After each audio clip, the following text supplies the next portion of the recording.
भारत विभिन्न स्थलाकृतियों वाला एक विशाल देश है। हमारे देश में हर प्रकार की भू आकृतियां पाई जाती हैं, जैसे पर्वत, मैदान, मरुस्थल, पठार तथा द्वीप समूह। यहाँ विभिन्न प्रकार की शैलें पाई जाती हैं, जिनमें से कुछ संगमरमर की तरह कठोर होती हैं, जिसका प्रयोग ताजमहल के निर्माण में हुआ है, एवं कुछ सेल खड़ी की तरह मुलायम होती है, जिसका प्रयोग टेल्कम पाउडर बनाने में होता है। भारत एक विशाल भूभाग है।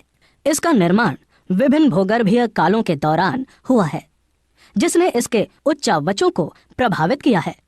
भूगर्भीय निर्माण के अतिरिक्त कई अन्य प्रक्रियाओं जैसे अपक्षय, अपरदन तथा निक्षेपण के द्वारा वर्तमान उच्चावचों का निर्माण तथा संशोधन हुआ है। प्लेट विवर्तनिक सिद्धांत के अनुसार पृथ्वी की ऊपरी परपटी 7 बड़ी एवं कुछ छोटी प्लेटों से बनी है। प्लेटों की गति के कारण प्लेटों के अंदर और प्लेटों के ऊपर की ओर स्थित महाद्वीपीय शैलों से दबाव उत्पन्न होता है। इसके परिणाम स्वरूप वलन, भ्रंशीकरण तथा ज्वालामुखीय क्रियाएं होती हैं। सामान्य तौर पर इन प्लेटों की गतियों को 3 वर्गों में विभाजित किया गया है। कुछ प्लेटें एक दूसरे के करीब आती हैं और अभिसारित परिसीमा का निर्माण करती हैं। कुछ प्लेटें एक दूसरे से दूर जाती हैं और अपसारित परिसीमा का निर्माण करती हैं। जब 2 प्लेट एक दूसरे के करीब आती है, तब या तो वे टकराकर टूट सकती है या एक प्लेट फिसलकर दूसरी प्लेट के नीचे आ सकती है। कभी कभी वे एक दूसरे के साथ क्षैतिज दिशा में भी गति कर सकती हैं और रूपांतर परिसीमा का निर्माण करती हैं। इन प्लेटों में लाखों वर्षों से हो रही गति के कारण महाद्वीपों की स्थिति तथा आकार में परिवर्तन आया है। भारत की वर्तमान स्थलाकृति उच्चावच का विकास भी इस प्रकार की गतियों से प्रभावित हुआ है। सबसे प्राचीन भूभाग अर्थात प्रायद्वीपीय भाग गोंडवाना भूमि का एक हिस्सा था। गोंडवाना भूभाग के विशाल क्षेत्र में भारत, ऑस्ट्रेलिया, अफ्रीका तथा दक्षिण अमेरिका के क्षेत्र शामिल थे। संवहनीय धाराओं ने भूपर पट्टी को अनेक टुकड़ों में विभाजित कर दिया और इस प्रकार भारत ऑस्ट्रेलिया की प्लेट गोंडवाना भूमि से अलग होने के बाद उत्तर दिशा की ओर प्रवाहित होने लगी। उत्तर दिशा की ओर प्रवाह के परिणाम स्वरूप ये प्लेट अपने से अधिक विशाल प्लेट यूरेनियम प्लेट से टकराई। इस टकराव के कारण इन दोनों प्लेटों के बीच स्थित टेथिस भू अभिनति के अवसादी चट्टान वलित होकर हिमालय तथा पश्चिम एशिया की पर्वतीय श्रृंखलाओं के रूप में विकसित हो गए। टेथिस के हिमालय के रूप में ऊपर उठने तथा प्रायद्वीपीय पठार के उत्तरी किनारे के नीचे धंसने के परिणाम स्वरूप एक बहुत बड़ी द्रोणी का निर्माण हुआ। समय के साथ साथ ये बेसिन उत्तर के पर्वतों एवं दक्षिण के प्रायद्वीपीय पठारों से बहने वाली नदियों के अवसादी निक्षेपों द्वारा धीरे धीरे भर गया। इस प्रकार जलोढ़ निक्षेपों से निर्मित एक विस्तृत समतल भूभाग भारत के उत्तरी मैदान के रूप में विकसित हो गया। भूगर्भीय तौर पर प्रायद्वीपीय पठार पृथ्वी की सतह का प्राचीनतम भाग है। इसे भूमि का एक बहुत ही स्थिर भाग माना जाता था, परंतु हाल के भूकंपों ने इसे गलत साबित किया है। हिमालय एवं उत्तरी मैदान हाल में बनी स्थलाकृतियां हैं। भूगर्भ वैज्ञानिकों के अनुसार पर्वत एक अस्थिर भाग है। हिमालय की पूरी पर्वत श्रृंखला एक युवा स्थलाकृति को दर्शाती है, जिसमें ऊंचे शिखर, गहरी घाटियां तथा तेज बहने वाली नदियां हैं। उत्तरी मैदान जलोढ़ निक्षेपों से बने हैं। प्रायद्वीपीय पठार आग्नेय तथा रूपांतरित शैलों वाली कम ऊंची पहाड़ियों एवं चौड़ी घाटियों से बना है। मुख्य भौगोलिक वितरण हिमालय पर्वत श्रृंखला, उत्तरी मैदान, प्रायद्वीपीय पठार, भारतीय मरुस्थल, तटीय मैदान, द्वीप समूह। भारत के उत्तरी सीमा पर विस्तृत हिमालय भूगर्भीय रूप से युवा एवं बनावट के दृष्टिकोण से वलित पर्वत श्रृंखला है। ये पर्वत श्रृंखलाएं पश्चिम पूर्व दिशा में सिंधु से लेकर ब्रह्मपुत्र तक फैली हैं। हिमालय विश्व की सबसे ऊंची पर्वत श्रेणी है और एक अत्यधिक असम अवरोधों में से एक है। ये 2400 किलोमीटर की लंबाई में फैले एक अर्धवृत्त का निर्माण करते हैं। इसकी चौड़ाई कश्मीर में 400 किलोमीटर एवं अरुणाचल में 150 किलोमीटर है। पश्चिमी भाग की अपेक्षा पूर्वी भाग की ऊंचाई में अधिक विविधता पाई जाती है। अपने पूरे देशांतरीय विस्तार के साथ हिमालय को 3 भागों में बांट सकते हैं। इन श्रृंखलाओं के बीच बहुत अधिक संख्या में घाटियां पाई जाती हैं। सबसे उत्तरी भाग में स्थित श्रृंखला को महान या आंतरिक हिमालय या हिमाद्री कहते हैं। यह सबसे अधिक सतत श्रृंखला है, जिसमें 6000 मीटर की औसत ऊंचाई वाले सर्वाधिक ऊंचे शिखर हैं। इसमें हिमालय के सभी मुख्य शिखर हैं। महान हिमालय के वलय की प्रकृति असीमित है। हिमालय के इस भाग का क्रोट ग्रेनाइट का होता है। यह श्रृंखला हमेशा बर्फ से ढकी रहती है तथा इसमें बहुत से हिमानियों का प्रवाह होता है। हिमाद्री के दक्षिण में स्थित श्रृंखला सबसे अधिक असम है एवं हिमालय या निम्न हिमालय के नाम से जानी जाती है। इन श्रृंखलाओं का निर्माण मुख्यतः अत्यधिक संपीड़ित तथा परिवर्तित शैलों से हुआ है। इसकी ऊंचाई 3700 मीटर से 4500 मीटर के बीच तथा औसत चौड़ाई 50 किलोमीटर है। पीर पंजाल श्रृंखला सबसे लंबी तथा सबसे महत्वपूर्ण श्रृंखला है। धौलाधर एवं महाभारत श्रृंखलाएं भी महत्वपूर्ण हैं। इस श्रृंखला में कश्मीर की घाटी तथा हिमाचल के कांगड़ा एवं कुल्लू की घाटियां स्थित हैं। इस क्षेत्र को पहाड़ी नगरों के लिए जाना जाता है। हिमालय की सबसे बाहरी श्रृंखला को शिवालिक कहा जाता है। इसकी चौड़ाई 10 से 50 किलोमीटर तथा ऊंचाई 900 से 1100 मीटर के बीच है।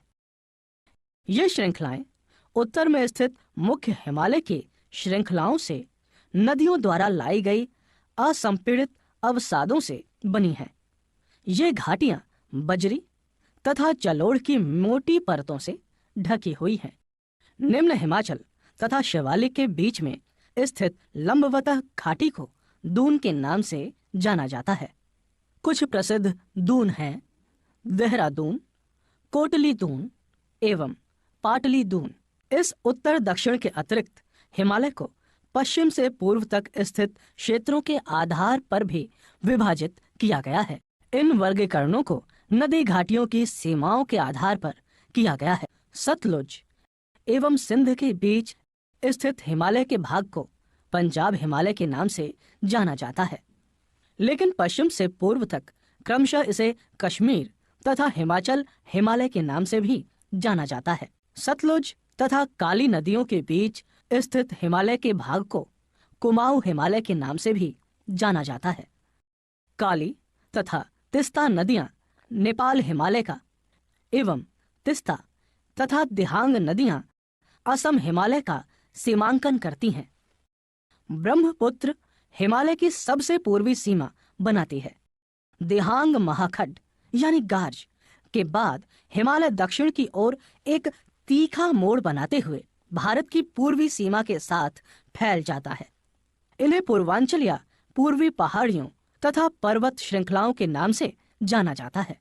ये पहाड़ियां उत्तर पूर्वी राज्यों से होकर गुजरती हैं तथा मजबूत बलुआ पत्थरों, जो अवसादी शैल हैं, से बनी है। ये घने जंगलों से ढकी है तथा अधिकतर समांतर श्रृंखलाओं एवं घाटियों के रूप में फैली है। पूर्वांचल में पटकोई नागा, मिजो तथा मणिपुर पहाड़ियां शामिल हैं। उत्तरी मैदान 3 प्रमुख नदी प्रणालियों सिंधु, गंगा एवं ब्रह्मपुत्र तथा इनकी सहायक नदियों से बना है। यह मैदान जलोढ़ मृदा से बना है। लाखों वर्षों में हिमालय के गिरिपाद में स्थित बहुत बड़े बेसिन द्रोणी में जलोढ़ों का निक्षेप हुआ, जिससे इस उपजाऊ मैदान का निर्माण हुआ।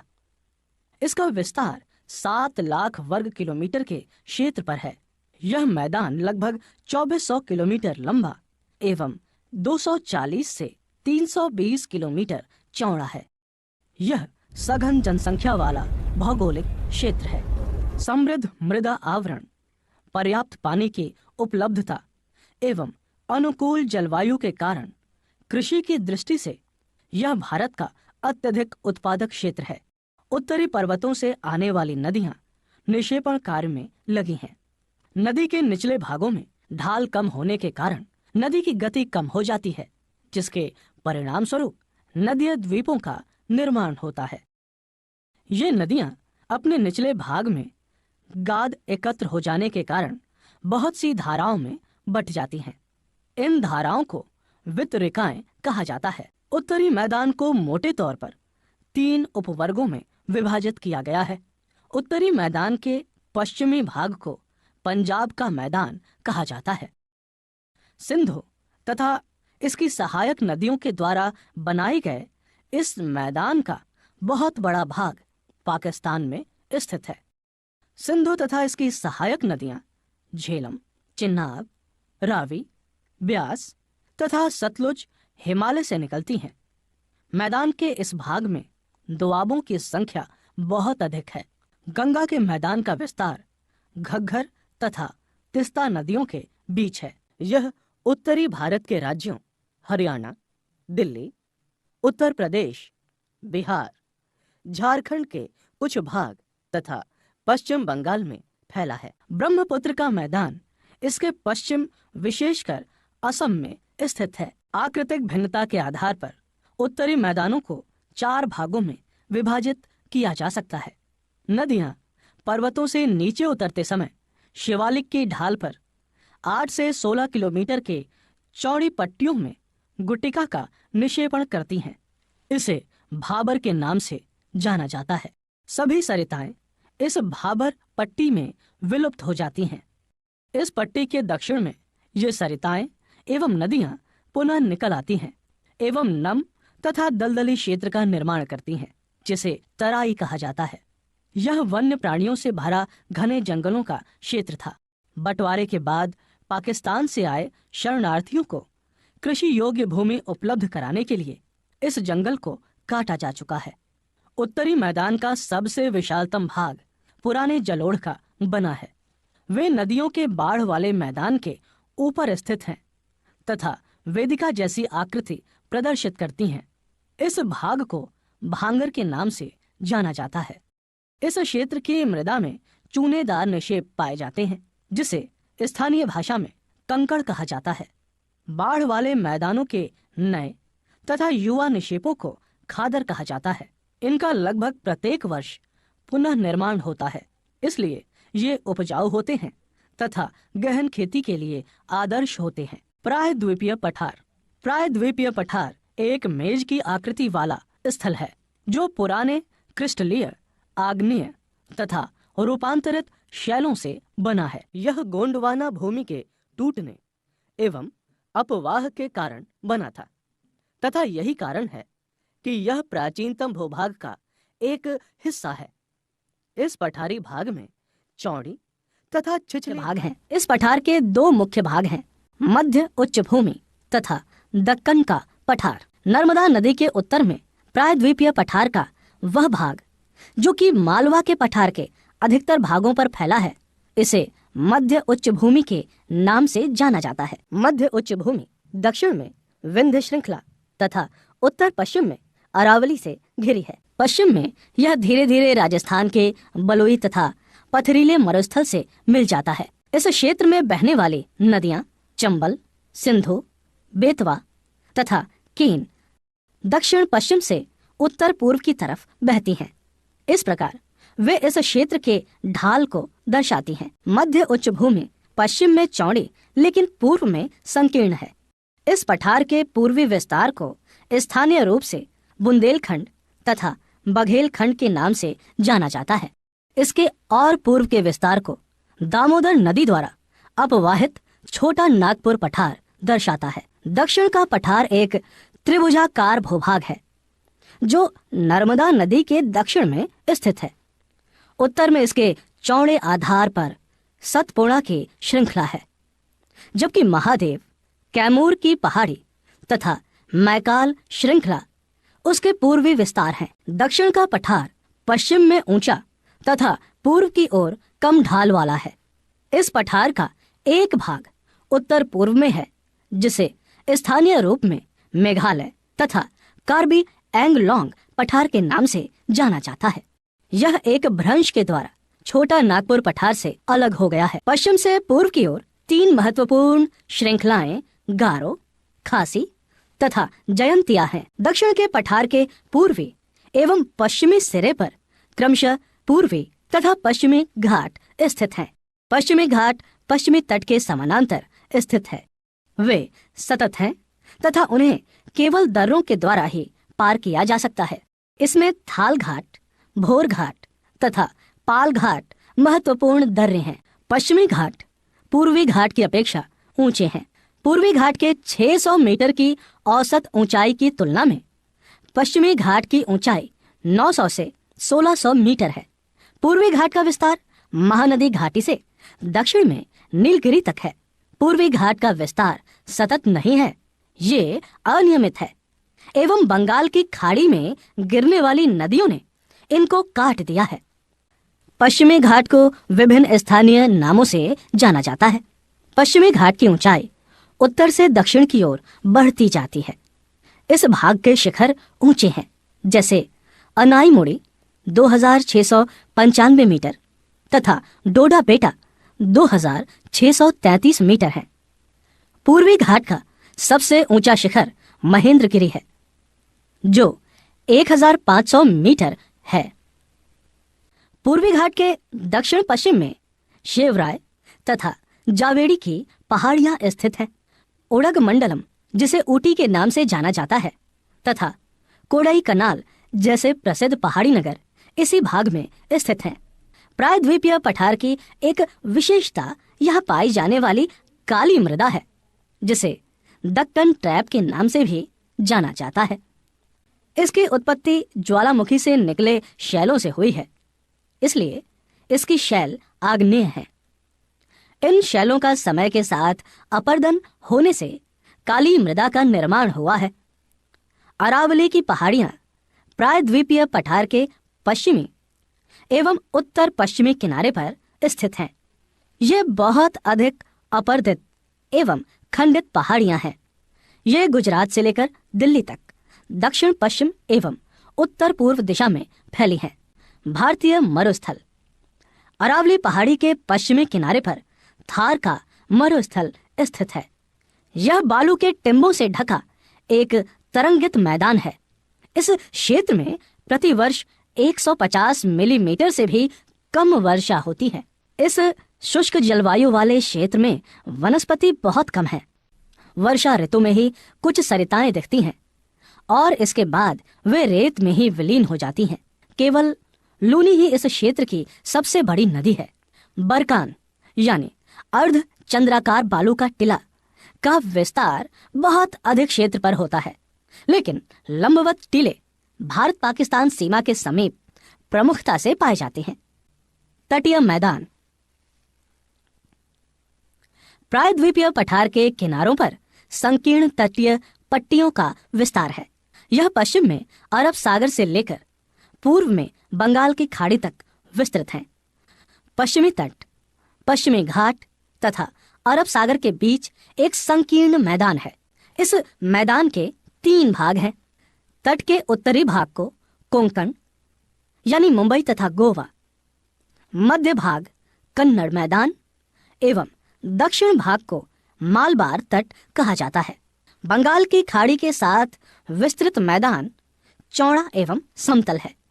उत्तरी भाग में इसे उत्तरी सरकार कहा जाता है, जबकि दक्षिणी भाग कोरोमंडल तट के नाम से जाना जाता है। बड़ी नदियां जैसे महानदी, गोदावरी, कृष्णा तथा कावेरी इस तट पर विशाल डेल्टा का निर्माण करती हैं। चिल्का झील पूर्वी तट पर स्थित एक महत्वपूर्ण भूलक्षण है। द्वीप समूह केरल के मालाबार तट के पास लक्षद्वीप स्थित है। द्वीपों का यह समूह छोटे प्रवाल द्वीपों से बना है। पहले इनको लकादीव, मानिकाय तथा एमिन दीव के नाम से जाना जाता था। 1973 में इसका नाम लक्षद्वीप रखा गया। यह 32 वर्ग किलोमीटर के छोटे से क्षेत्र में फैला है। कावारत्ती द्वीप लक्षद्वीप का प्रशासनिक मुख्यालय है। इस द्वीप समूह पर पादप तथा जंतु के बहुत से प्रकार पाए जाते हैं। पिटली द्वीप, जहां मनुष्य का निवास नहीं है, वहां एक पक्षी अभयारण्य है। अब बंगाल की खाड़ी में उत्तर से दक्षिण की तरफ फैले द्वीपों की श्रृंखला की ओर ध्यान दीजिए। ये अंडमान एवं निकोबार द्वीप हैं। यह द्वीप समूह आकार में बड़े, संख्या में बहुल तथा बिखरे हुए हैं। यह द्वीप समूह मुख्यतः 2 भागों में बांटा गया है, उत्तर में अंडमान तथा दक्षिण में निकोबार। यह द्वीप समूह निमज्जित पर्वत श्रेणियों के शिखर हैं। यह द्वीप समूह देश की सुरक्षा के लिए बहुत महत्वपूर्ण है। इन द्वीप समूहों में पाए जाने वाले पादप एवं जंतुओं में बहुत अधिक विविधता है। ये द्वीप विषुवत वृत्त के समीप स्थित हैं एवं यहाँ की जलवायु विषुवतीय है तथा यह घने जंगलों से आच्छादित है।